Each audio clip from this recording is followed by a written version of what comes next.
Okay, now we will talk about the forecasting, scheduling, and deviation mechanism. Instead of this, in a just way, I would like to talk about at forecasting at SRLC. We had gone through 4 phases. First phase and second phase was in-house. First was on the historical data we gone.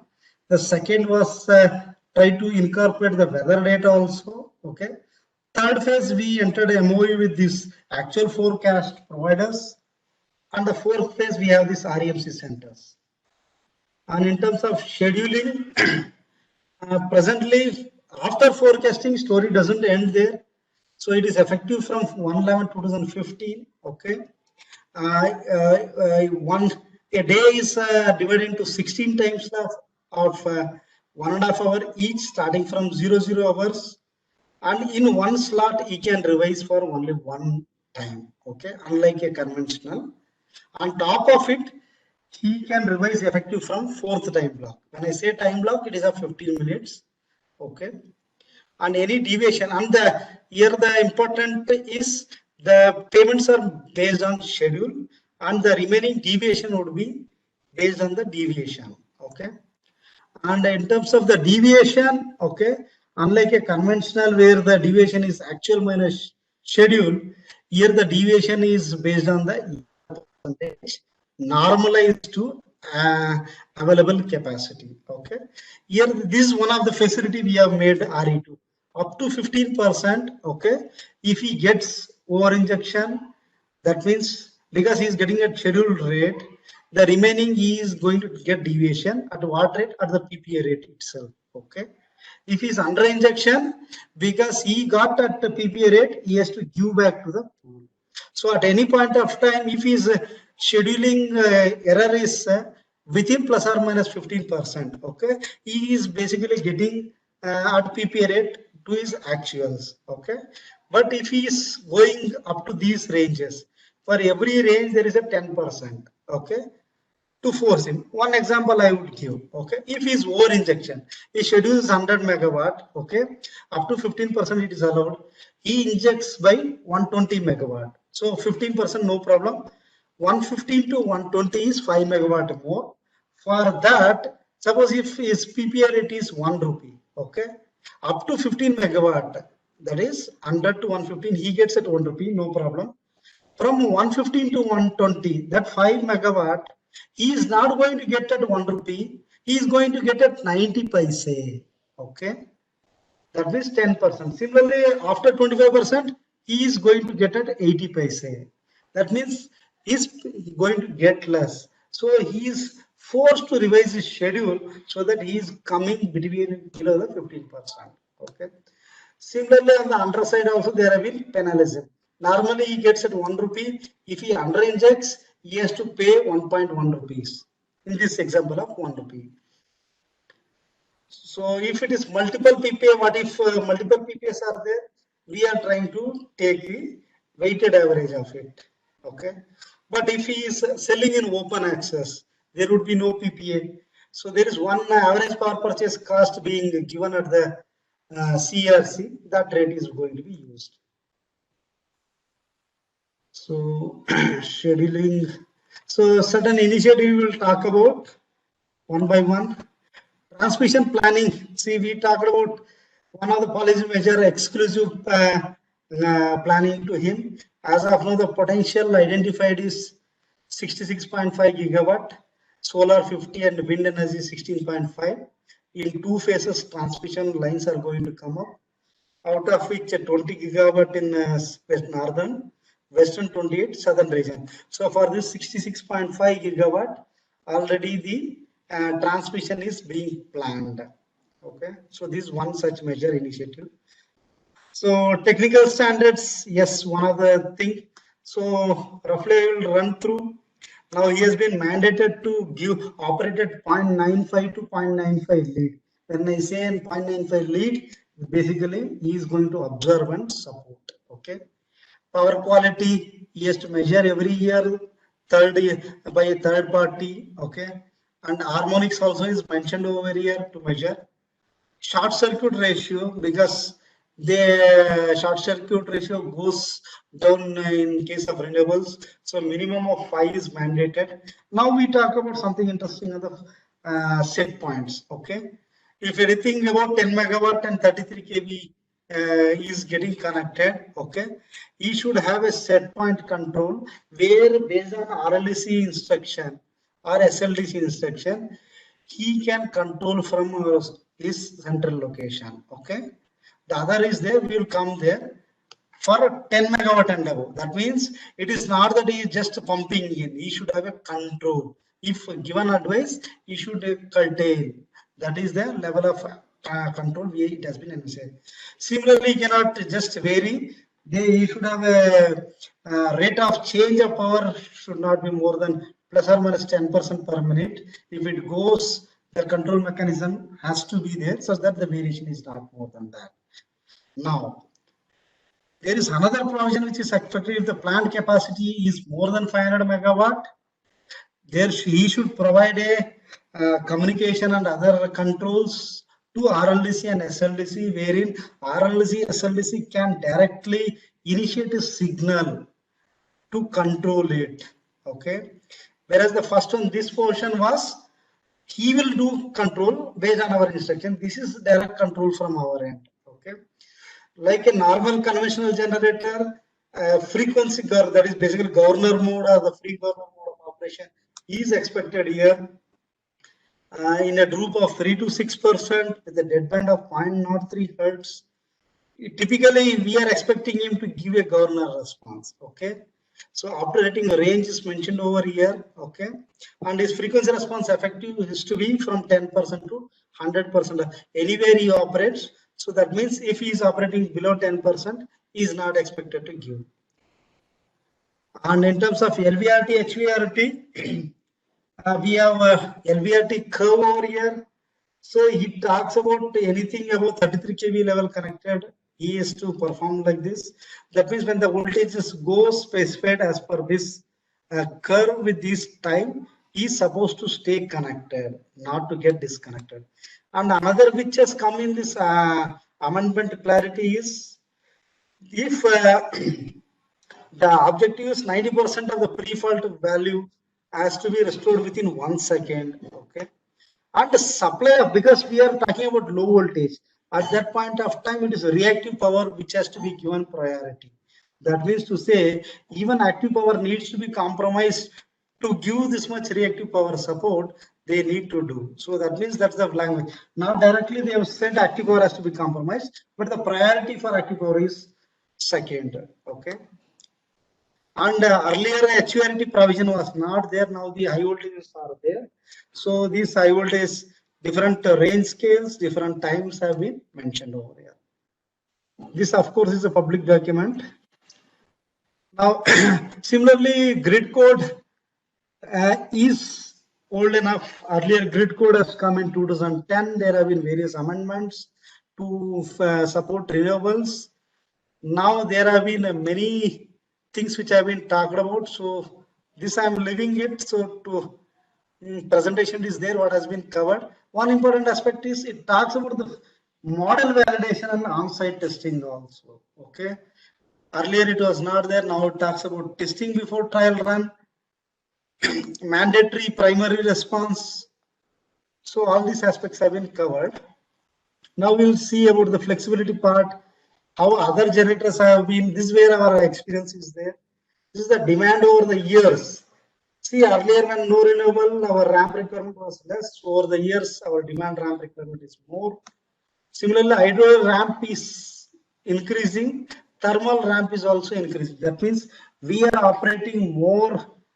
We are flexing thermal and hydro to accommodate the renewables. And one operation which has switched, you can easily see here the shift here. Earlier, our generators were giving 70% was the technical minimum of the ISGS. Now the technical minimum is 55%. Okay, that means I can back down. Okay, this is the Simhadri plant. So earlier my backing down was happening up to this level. Now it is going up to here. This is basically a down reserve we are talking about. So now we are having the flexibility to go down more. seasonable variation hydro we have talked about. Not only this, we have this HVDC systems. What is this HVDC? We are talking about facts. Okay. The numbers are mentioned here. I'm not talking about the numbers.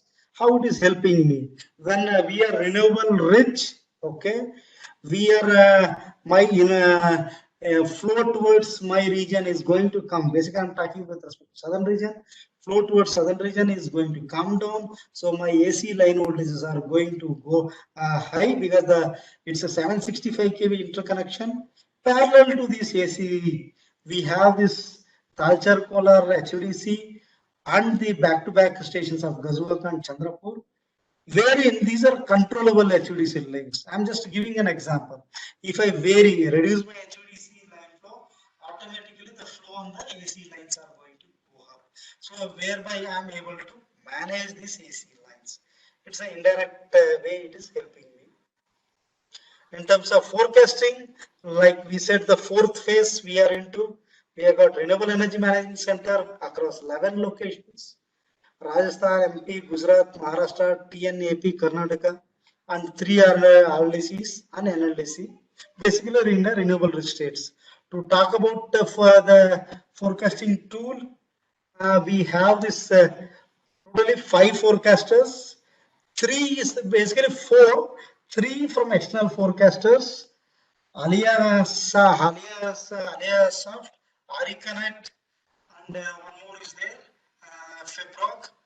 Okay, these are giving power forecast. Okay, we have one internal forecast module which is located at each of the control centers, which gets weather forecast and it also predicts the forecast. So as far as we are concerned, there are 4 forecasts which we are trying to get.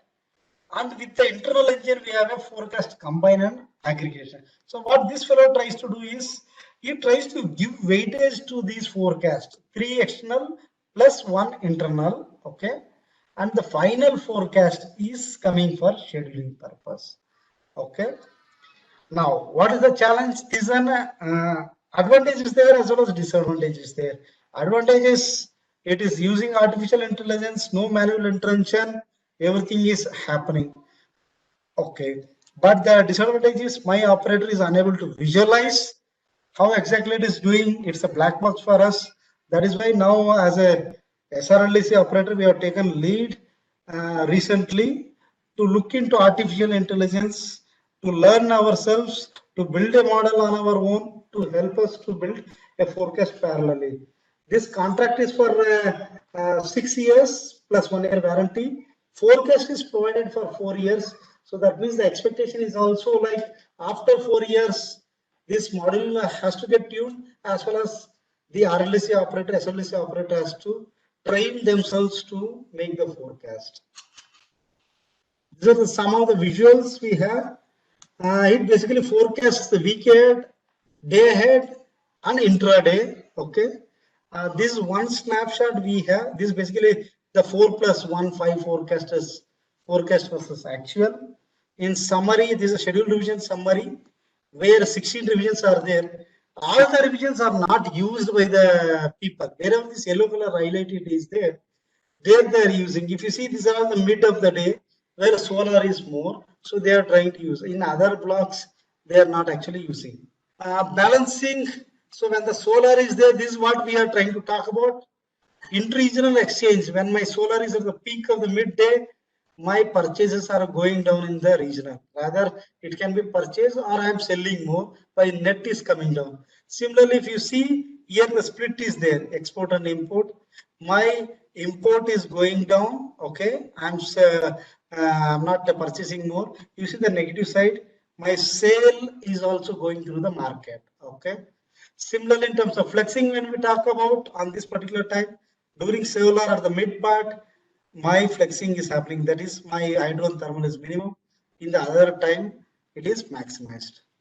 In terms of market design, what we have, okay, there is a pilot project because this more the time, presently we are at 15-minute time blocks. There is a plan to go to 5 minutes in the near future. Presently, pilot project is envisaged to experience before we actually move on. That means my scheduling would be of 5 minutes. So my ramp, the requirement, flexibility requirement would come down. Okay. And other aspect is the latest we have got this real-time market. What does this mean? Earlier the SLDC did not have the close to the real market. Okay. We had other venues, but now he can directly bid and get, okay, within maximum of 1.5 hour. Before 1.5 hour he can get. So this is a real-time market we have as of now. Okay. Other is we have this frequency control reserves. A order is already placed. Primary response is already mandated. Okay, but the performance part to be tested to get the actual response. The testing contract is already awarded to test each of the generator. At least at the center level, we have awarded the contract so that each of the generator gets tested for the primary response output. Similarly, for the AGC part, which is very necessary, secondary control, okay, that is 5 pilot projects already in place, okay, that is to gain experience, but CRC order is there to implement. Already timeline is over, 80 gigawatt has to come. It's a matter of another 1 year, I suppose. We are likely to the secondary control. Similarly, fast ancillary, earlier we did not have any control with RLDC or NLDC POSOCO. Now we have this ancillary services at close to 60 gigawatt thermal plants. Another, this is a slow tertiary. Fast tertiary also we have tried a path in terms of hydro. What is fast? I should get a fast response. Thermal is slow. So we did a fast on the hydro ancillary service also. In terms of reserves, presently 4,000 megawatt is envisaged, and other aspects we have touched upon. Lift irrigation, here we have almost come to the end. This is very important, which is unique to southern region. Okay, it is basically to lift water from lower area to higher area in terms of 100 to 300 kilometers, which is very unique in many places are there. This much capacity is in Andhra and Telangana, okay, in the Deccan Plateau, okay. You see the amount of things which are planned. 4,600 megawatt Kaleshwaram plant is already commissioned. And next under commission is another 4,700 in another plant and 484. You just look at the size. It's like a lower reservoir somewhere in the higher side. These are spanning around around 150 to 300 kilometers, okay. In between these, whatever the tank size we are seeing, everywhere different capacities pumps are there. Basically, these are all synchronous machines. Okay, the highest capacity is 139 megawatt. So this capacity, if you see, the power requirement in this project is 4,600 megawatt, split into small capacities. So these are synchronous machines. It can give me inertia. It is having distributed loads. I can fast start stop, reactive power, because being a synchronous machine, it can give me reactive support. It can give me governor response. It can give me a ramping capability. This is very unique. Of course, presently it is just to show a sample example. You see the motor, the speed at which it can come down. Okay, at around 656 or something, 655 rather. It was consuming around 110 megawatt. They are given a shutdown. It came around 657. So hardly 3-4 minutes, the machine stopped. So 82 megawatt per minute, this machine. Similarly, starting also it is very fast. So around 47 megawatt. This I am taking a simple mode, single motor. Okay. On the reactive part also it can give. That means what? So 4,600 megawatt in this present case, it's flexible in nature. Okay. Now, presently it is with irrigation department. Okay. We are, and another beauty is this entire thing is SCADA controlled. Okay. There is a control with sitting at one location by the irrigation department. They can control it. Now we are pursued with the states. They are talking between state and we are not expecting it to come to central level.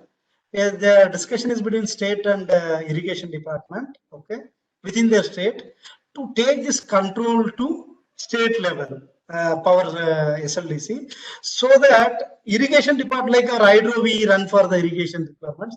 Irrigation people will tell, okay, this much water has to be pumped on a day basis, so that the operator can flex these and ensure that the the liters or MU is same, but he gets the flexibility. This is the one beauty unique to southern region, that unique to Andhra and Telangana. So roughly around in future, we are trying to get around close to 10 gigawatt from these. Okay, that's very good.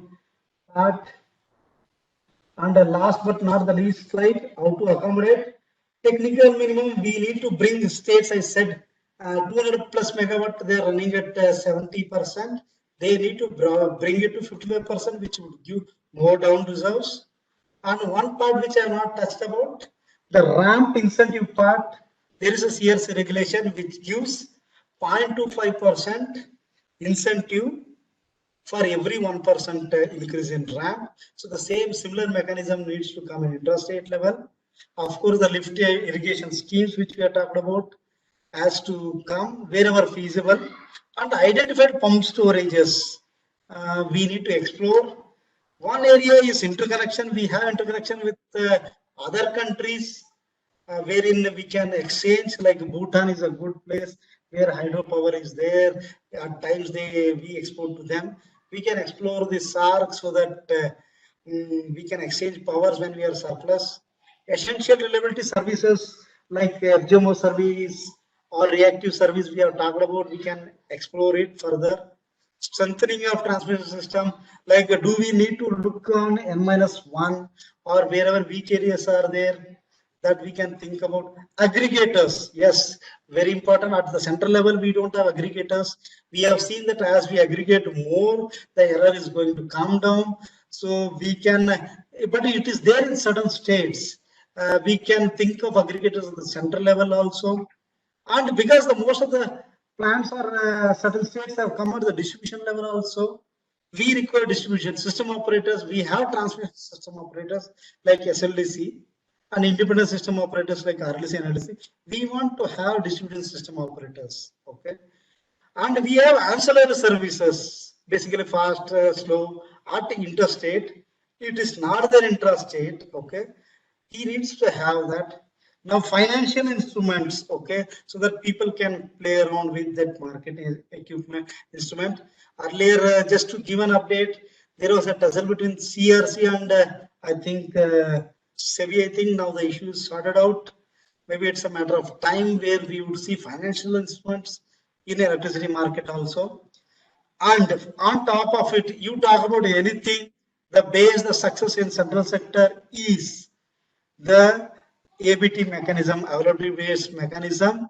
So it is there in very few states. It needs to be must. Already there is a, like another documents we talked about, SAMAST is one of the documents. It's available in public domain. Most of the states are in the implementation stage. It needs to be speeded up because that is the base thing. You have to come to schedule, not in terms of actual. The moment you put schedule, the moment you put penalism, they are going to forecast better. You are going to handle RE better. And last but not the least, here at the central level, we have been making these sessions. Okay, at the state level, at the distribution level, at the RE generator level, there needs to be a capacity building, particularly in the RE industry. Why? Because these are handled by certain developers, certain QCs on behalf of many owners. If you see the involvement in, particularly in wind turbine, there have been many players, individual owners who has invested 2 megawatt, 3 megawatt investments. They don't know what is grid requirements. They have put the investment, they need only returns. The education to them about the slides which I made, what are the documents to be known, is very essential. I think I have taken 10-15 minutes more, nevertheless. It's a large subject. It is difficult to cover the entire thing. My idea was to give a opening, people to explore.